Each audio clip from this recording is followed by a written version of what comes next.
அனைவருக்கும் வணக்கம். நான் பிரபாகரன், ஜோதிடர், சென்னை பேசுகிறேன். இப்போ நான் என்ன சொல்ல போகிறேன்னா, இந்த தினம் ஒரு தகவலா, இடது கையில் தானம் பண்ணலாமா பண்ணக்கூடாதா, இதை பற்றி தான் சொல்ல போகிறேன். ஏன்னா சில பேர் வந்து இப்போ ட்ரெயினில் போயிட்டு இருப்பாங்க, அப்போ வந்து தர்மம் கேட்குறதுக்கு வருவாங்க. அவங்க வந்து அப்போ வந்து உணவு ஒன்று இருக்கலாம், அப்போ அவங்களால தர்மம் பண்ண முடியாது. ஆனால் அந்த அமைப்பில் தான் சொல்ல போகிறேன். தர்மம்னு வந்து கேட்டால் எந்த கையில் வேணால் செய்யலாம், கருத்தில் கொள்ளுங்க.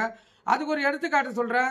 நம்ம கர்ணன் மகாராஜா ஒரு வேட்டைக்கு சென்று இருக்குள்ள, அப்போ அவர் உணவு அருந்துவார்.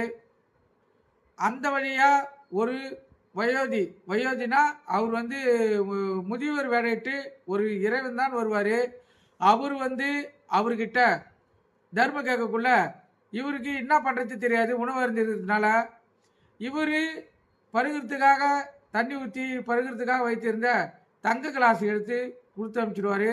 அவர் அதை வாங்கின்னு போயிடுவார். இது எதை தெரிவிக்குதுன்னா, நம்மளுக்கு தர்மம் பண்ணணும் நிலை இருந்துச்சுன்னா, உங்களுக்கு மனசு இருந்துச்சுன்னா இடது கையால் தாராளமாக பண்ணலாம். அது தர்மத்துக்கு வழிவகுக்கும். அதுவும் இன்னும் அதிகமான பலனை கொடுக்கும். கருத்தில் கொள்ளுங்க.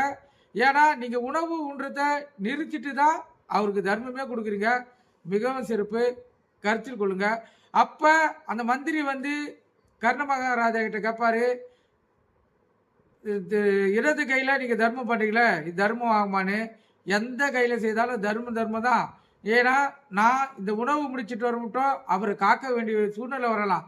ஏன், நான் இந்த உணவு முடிச்சிட்ட பிறகு எனக்கே மனநிலை கூட மாறலாம். அதனால தர்மம்னு வந்து கேட்டால் உடனே செய்கிறது தான் சிறப்புன்னு அவர் தெரிவிப்பார். கருத்தில் கொள்ளுங்க. உங்களுக்கு தர்மம் செய்யணும்னு உங்களுக்கு என்ன இருந்தால் நீங்கள் எந்த கையில் வேணாலும் தர்மம் செய்யலாம். அது தவறு இல்லை. தர்மம் தான். கூடுதல் பலம் கிடைக்கும். கருத்தில் கொண்டு பயன்பெறுங்க. நன்றி, வணக்கம்.